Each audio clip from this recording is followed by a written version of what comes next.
ఈ దేశమంతటికి ఒకే ఒక్కడే, సువిశాలమైన ఈ భారతదేశం అంతటికి 146 కోట్ల జనాభా కలిగినటువంటి ఈ దేశానికి ఒకే ఒక్కడే. ఆ ఒక్కడు వైఎస్ జగన్. ఏంటి అనుకుంటున్నారా? 70 సంవత్సరాలైంది ఈ దేశంలో భారత ప్రజాస్వామ్య పార్లమెంటరీ వ్యవస్థ ఏర్పడి.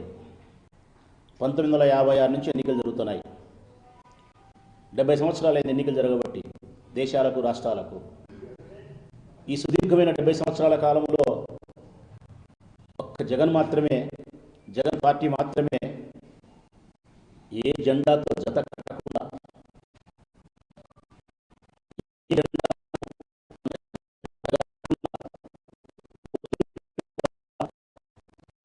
ఏర్పడకుండా తన జెండాతో, తన అజెండాతో ఎన్నికల్లో పాల్గొనే party YSR Congress party. YS Jaganmohan Reddy గారు మాత్రమే. ఏందబ్బా రాచమౌళి చెప్పే మాట సత్యమేనా? ఇది కొద్దిగా ఆశ్చర్యకరంగా ఉంది అని చెప్పి ఎవరైనా అనుకుంటే ఇది నా మాట కాదు మిత్రులారా, చరిత్ర చెప్పిన సాక్ష్యం, చరిత్ర చెప్పిన సత్యం. ఈ దేశంలో చాలా రాజకీయ పార్టీలు ఉన్నాయి.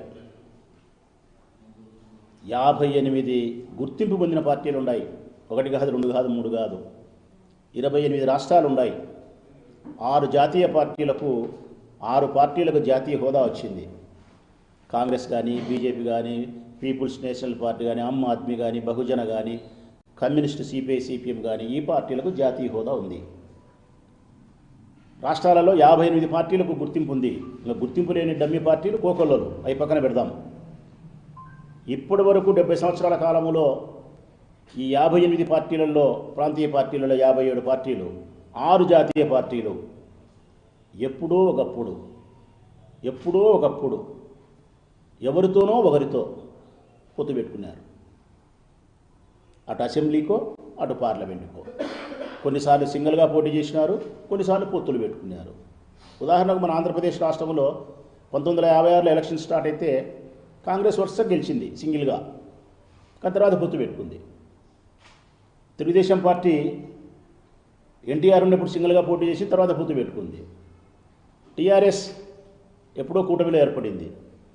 అన్నా డిఎంకే ఏ పార్టీ అయినా సరే ఒకటేమిటి, చిట్ట చివరకు ఈ దేశంలో ఉండబడిన 8 కేంద్రపాలిత ప్రాంతాల్లో కూడా కొల్యూషన్తోనే, పొత్తులతోనే పరిపాలన సాగింది. ఒక్క వైఎస్ఆర్ కాంగ్రెస్ పార్టీ మాత్రమే, ఒక్క జగన్మోహన్ రెడ్డి గారు మాత్రమే పార్టీ స్థాపించినప్పటి నుంచి ఇప్పటి వరకు ఏ జెండాతో జతగట్టకుండా, ఏ పార్టీతో పొత్తులు పెట్టుకోకుండా, కూటమిగా ఏర్పడకుండా, తను నమ్మిన సిద్ధాంతాలతో, తన జెండాతో, తన అజెండాతోనే నిర్దిష్టమైనటువంటి అభివృద్ధి లక్ష్యాలతో ప్రజాసేవకు ప్రజల ముందుకు వచ్చి ఎన్నికల్లో పోటీ చేసిన ఏకైక నాయకుడు జగన్. అందుకే జగన్ ఒక్కడే, ఈ దేశానికి జగన్ ఒకే ఒక్కడే రాజకీయ విలువలు పాటించిన మనిషి.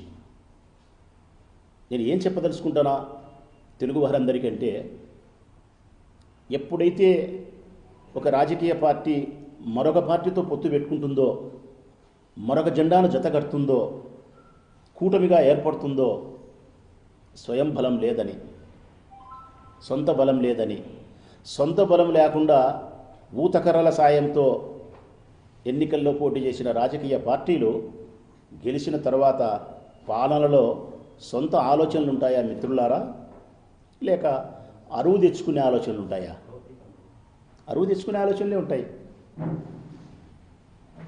ఎంతసేపు ఉన్న మిత్రపక్షమైనటువంటి రాజకీయ పార్టీలను సంతృప్తిపరచడానికే 5 సంవత్సరాల పాలనలో సమయాన్ని ఖర్చు చేస్తుంది తప్ప రాష్ట్రాన్ని అభివృద్ధి చేయడానికి కానీ, పేదవారిని అభివృద్ధిలోకి తీసుకొచ్చేదానికి కానీ సొంత ఆలోచనలతో పరిపాలన చేయలేదు. మన రాష్ట్రాన్ని గమనించండి. ఎన్నో రాష్ట్రాలు, 27 రాష్ట్రాలు వద్దు, మన తెలుగువారు మన రాష్ట్రాన్ని గమనిస్తాం. ఆంధ్రప్రదేశ్ను 3 పార్టీల కలయికతో ఇక్కడ అధికారంలోకి వచ్చినారు. కూటమి, తెలుగుదేశము, బీజేపీ, జనసేన.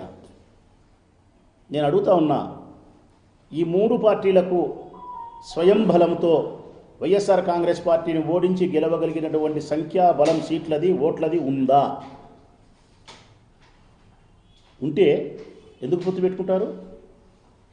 మరి పొత్తు పెట్టుకున్నారు, ముగ్గురు కలిసినారు అంటే అర్థం మీకు వైఎస్ఆర్ కాంగ్రెస్ పార్టీ మీద సొంతంగా గెలవడానికి కావాల్సినటువంటి బలం, ప్రజాబలం లేదు. అందుకే మూడు పార్టీలు, మూడు జెండాలు జతగట్టినాయి.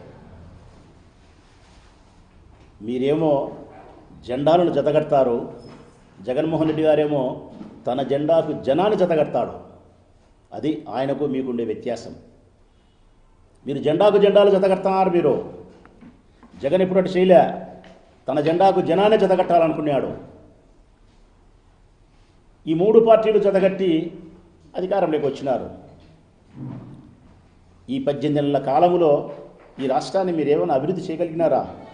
మీరేమైనా సంక్షేమ పథకాలను ఇచ్చిన వాగ్దానాలను అమలుపరచగలిగినారా? ఒకరిది ఉత్తరము, ఒకరిది దక్షిణము, ఒకరిది తూర్పు, ఒకటి పరమర దావా. ఎన్నికలకు ముందు పవన్ కళ్యాణ్ చెప్పిన మాటలు పెద్ద పెద్ద ఆదర్శమైన మాటలు చెప్పినాడు. నేను చాలా పుస్తకాలు చదివినా అని చెప్పినాడు. నాకు చాలా నాలెడ్జ్ ఉందన్నాడు. భగత్ సింగ్ అన్నాడు, కామ్రేడ్ అన్నాడు, మార్కిస్ట్ అన్నాడు, చేకూర్ అన్నాడు. పెద్ద పెద్ద మాటలు చెప్పినాడు. మరి ఈరోజు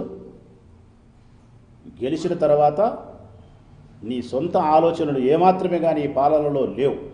కేవలం చంద్రబాబు నాయుడు ఇచ్చే నెలకు 70 కోట్ల రూపాయల ప్యాకేజీని తీసుకొని నవరంధ్రాలు మూసుకొని గమ్మునున్నాడు. ఇదే కదా కూటమి. అసలు ఆయన మాట్లాడతాడు పవన్ కళ్యాణ్ గారు, జగన్మోహన్ రెడ్డి గారి చేతిలో గీతలనే లేకుండా చేయగలుగుతా అంటాడు. నవ్వు వస్తుంది ఒకసారి ప్రజలారా. నీకు చెరొక వైపు, నీ భుజాలకు చెరొక వైపు, ఈ వైపు నరేంద్ర మోడీ, ఈ వైపు చంద్రబాబు నాయుడు నిలబడి సంకల కింద చేతులు వేసుకొని లేచి నిలబడితే కానీ నిలబడలేని పార్టీ జనసేన పార్టీ. నీవు జగన్ చేతిలో రేఖలను తుడిపివేయగలుగుతానంటే ఎంతవరకు ఇది సమంజసం? పరిపాలనలో నీ ఆలోచన విధానం ఏమైనా ఉందా? అందుకే ఈ రాష్ట్రంలో ఉండే తెలుగు వారందరూ పవన్ కళ్యాణ్ మీద మాట్లాడే మాట ఏంటంటే రాజకీయాలలో పవన్ అసమర్థుడు. ఇక చంద్రబాబు నాయుడు ఈ రాష్ట్రంలో కాదు, చంద్రబాబు నాయుడు ఈ దేశంలోనే చంద్రబాబు నాయుడు అంత అవకాశవాది, ఈ ప్రపంచంలోనే చంద్రబాబు నాయుడు అంత అవకాశవాది, రాజకీయ అవకాశవాది మరొకరు లేరు. ఊసరవెల్లి కంటే వేగంగా ఎక్కువ రంగులు మార్చగలిగిన దిట్ట చంద్రబాబు నాయుడు. నరేంద్ర మోడీని జైల్లో పెడతా అన్నాడు. నరేంద్ర మోడీ మనిషే కాదన్నాడు. జతగట్టినాడు. విడిపోయినాడు, మళ్ళీ జతగట్టినాడు. పవన్ కళ్యాణ్ తిట్టినాడు, పవన్ కళ్యాణ్ లోకేష్ను తిట్టినాడు, జతగట్టినారు. కాంగ్రెస్ను వ్యతిరేకంగా పుట్టిన పార్టీ తెలుగుదేశం పార్టీ అని చెప్పినారు. అదే రాహుల్తో చేతులు వేసుకొని చట్టాపట్టాలు తిరిగినాడు. ఈ రాష్ట్రంలో దేశంలో ఉండే అన్ని జెండాలతో జతగట్టిన రాజకీయ అవకాశవాది బాబు.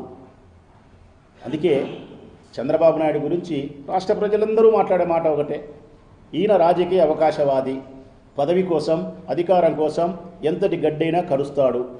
ఈయనకు పాలనలో సంస్కరణలు, అభివృద్ధి, సంక్షేమము లేదు. కేవలం అధికార దాహం మాత్రమే ఉంది, వ్యామోహం మాత్రమే ఉంది. అన్నిటికీ మించి ఎప్పటికప్పుడు రంగులు మారుస్తాడు. ఇక భారతీయ జనతా పార్టీ, ఈ మూడు పార్టీలు జతగట్టినాయి కాబట్టి చెప్తాను భారతీయ జనతా పార్టీని. ఇంకా భారతీయ జనతా పార్టీ గురించి మా భాషలో చెప్పాలంటే కడపోలము, మా స్టైల్లో రాయలసీమ భాషలో చెప్పాలంటే అది పెద్ద ముత్తైదు పార్టీ. మా భాషలో చెప్పాలంటే పెద్ద ముత్తైదు పార్టీ అంటాబ్బా నేను. పెద్ద ముత్తైదు అంటే ఏ శుభకార్యానికైనా ఒక ముత్తైదు అవసరం మిత్రులారా. ఆమెకు ఒక 70 ఏళ్ళలో 80 ఏళ్ళ వయసు ఉంటుంది. ఆ తల్లికి భర్త జీవించి ఉంటాడు, నుదుట బొట్టు ఉంటుంది, చేతికి గాజులు ఉంటాయి, తలలో పూలు ఉంటాయి, పట్టు చీర కట్టుకుంటుంది.